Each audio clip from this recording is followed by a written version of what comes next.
I'm a firm believer that a solid defense is the most important factor when wanting to rank up in Rocket League. However, that doesn't mean we should neglect offense, because ultimately scoring more goals than your opponent is how you win matches. Although there are a seemingly infinite number of ways to create chances in Rocket League, it can sometimes be difficult to see where and how to improve your offense. Hopefully this video will help with that. This is how to improve your offense in Rocket League. As usual, the video will be broken down into segments, each with a different focus on an area of offense that people can improve. With that, let's begin.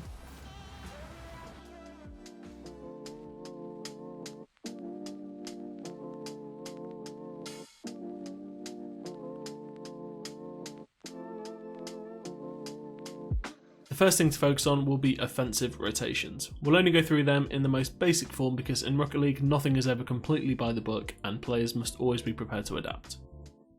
In its most simplest form, a basic offensive rotation would look like this, with the first player challenging the ball or making a play, the second player supporting the first player by going middle for a pass or staying close enough to follow up on the challenge or play, and the third player providing the defensive cover and ensuring that the team doesn't concede, but also making sure they stay in a position where they can keep up the pressure and potentially finish off the plays. As mentioned previously though, Rocket League requires a lot of adapting, so there may be times where the rotations don't seem so easy to follow. If you're struggling to know where you should be, then just go back to the basics. First player challenges, second player supports, and third player is last back. Using this basis, you should be able to look on the field and see where you are, and therefore where you should be. It's probably also worth mentioning that in solo queue, the rotations do not always follow how they should do. In which case, you just need to try and adapt to play with your teammates. If someone's super aggressive, maybe sit back more. If someone's super passive, you try and be the more offensive player. Still rotate where possible, but it's not always going to work how it should do. I know that was a super quick explanation, but I've already done a video on rotations on my channel. I'll put a card in the top corner. It's my basic threes rotations video, so if you wanted any more information about it, you can always watch that. Let's move on.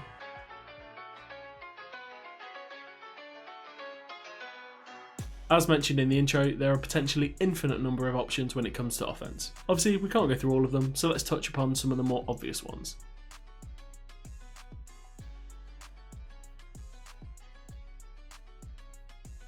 The first and most obvious option is to just have a shot. Sometimes this can be effective if the shot is good or if it catches the defence out. However, a common mistake is for players to shoot when they have no real chance of scoring, such as from a distance or if there's multiple defenders in goal or the shot's just bad, and therefore they gift the possession to the opponents and then they can counter-attack. If you are taking the shot, then try to make it as hard as possible for the goalkeeper to get to, such as to the corners of the goal, behind the keeper, or even slowly straight at the goalkeeper, limiting how far they can clear the ball and increasing the chances of a successful follow-up from your team. This might seem obvious, but again, it's very common for players to just take a tame shot down the middle of the goal just for the sake of it. It can also be effective to deliberately shoot just wide or above the goal, as this can make the defence panic, commit to a save that they can't reach, and then allow you or a teammate an easy follow-up.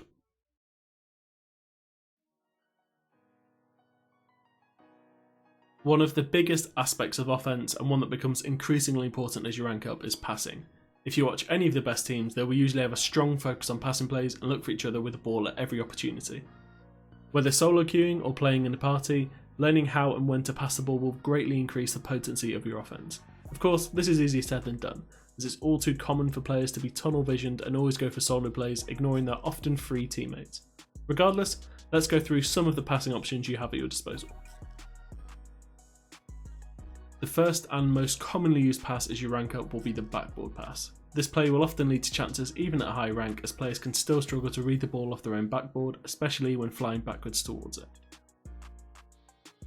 Slightly riskier than the backboard pass because if this is done without care it can easily lead to a counter-attack. The sidewall pass can be incredibly effective as it surprises the defenders and allows the shooter to get a powerful shot to almost any part of the goal. Arguably the most effective passing play you can do, especially when executed properly. A powerful and accurate infield pass can result in an almost unsavable shot to any part of the goal with a loss of power. Just be careful not to overuse this as it can become predictable and easy to counter and intercept. As you rank up, this play will become increasingly common, and therefore the defenders will begin to expect and predict it more. To counter this, you can always do a 1-2 as the defender will often expect a shot straight after the first pass and not expect the pass back. The final point I'll make on passing is to actively try and get into positions to receive a pass. Whether it's slightly delaying a rotation back and waiting for a pass to redirect, or positioning yourself in the middle of the pitch, the more often you get into good positions, the more often you'll receive passes and create chances. You won't always get the ball, but it's better to be in a good position and have a chance of getting it than be in a terrible position and watch a good pass go to nobody. By being in the right place, you can at least be something for the defence to worry about, and that will make their job more difficult.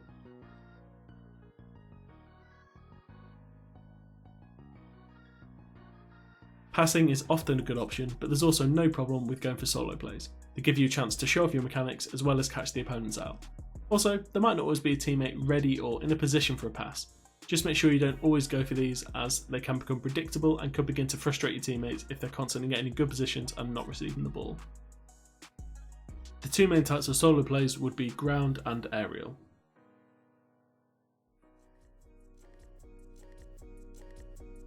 Some examples of options for ground plays are dribbles, bumps, shooting, or even a ground to aerial play. Some would argue that these ground plays are more effective at low ranks where defenders aren't as consistent and you get more time on the ball. However, at the same time, the plays will also be more limited by their mechanical ability. A player might not get as much time on the ball in high school games, but when they do, they can be more dangerous. Although not strictly a solo play, often a player will slowly dribble the ball towards the last defender and allow a teammate to go bump them and demo them, leaving an open goal. I just thought I'd add this because technically you are dribbling the ball, but you're also relying on your teammates. But I thought it was important to include as it happens very frequently. Aerial plays also offer a lot of variety and room for creativity. Some more common plays are air dribbles, flip resets, double touches and ceiling shots. As you rank up, your opponent's backboard and aerial defense will improve, so there may be less chance to successfully pull off an aerial solo play, especially as defenders often pre-jump. The counter to that is that at high ranks, often players' offensive mechanics and creativity are so good that shots can be unsavable. Use high-level 1v1s as an example where, despite the players being incredibly good defensively, there are often high-scoring games as the shots just can't be stopped. Also, be wary that an aerial play can be an all-in play and might take you a while to recover, leaving your team a player down or, if you're playing ones, an open goal.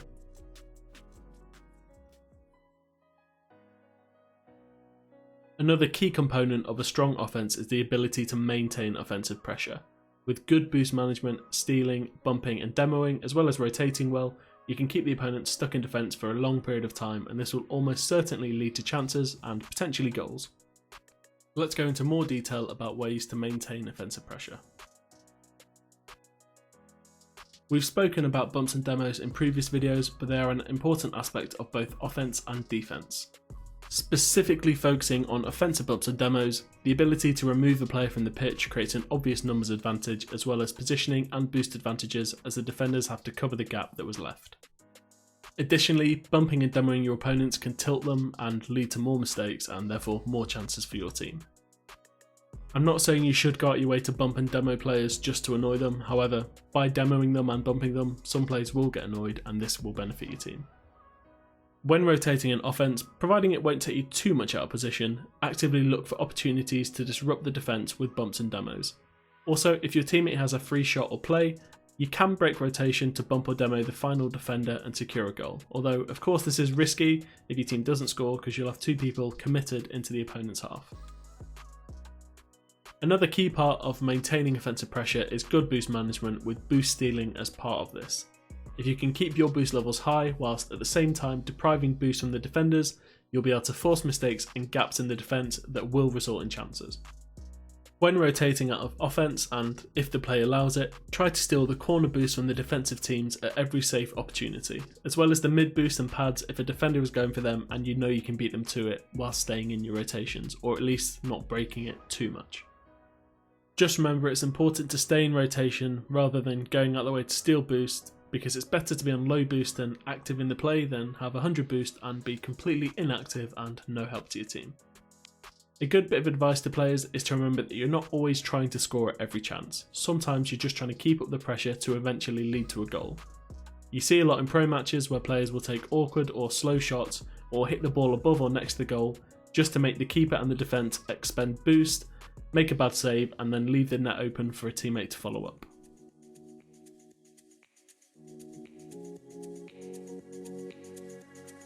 Another point that I've made in previous videos but is relevant to this is that in any aspect of Rocket League it's important to change up your playstyle and not be so predictable. This obviously applies to offense. I won't go into too much detail because it's essentially a summary of the whole video, but in its simplest form, the aim of an offensive play is to score, and in order to score you have to outplay the defenders. The more options you have to do this, the harder it is to defend against you, and that's why it's important to change up your offensive plays and challenges. That's all I've got for you for now. I just wanted to take this opportunity to say a huge thank you for 300 subscribers. It seems crazy to me that we've managed to get to this point, but it also excites me for the future. Each new view, like, comment, subscriber reminds me why I started making content and keeps me driven to make more.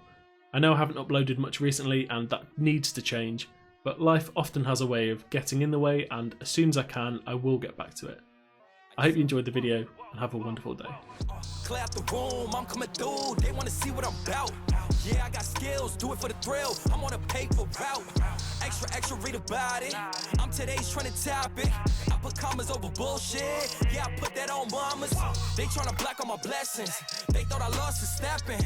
I bet on me and my team, ISO is what I'm repping.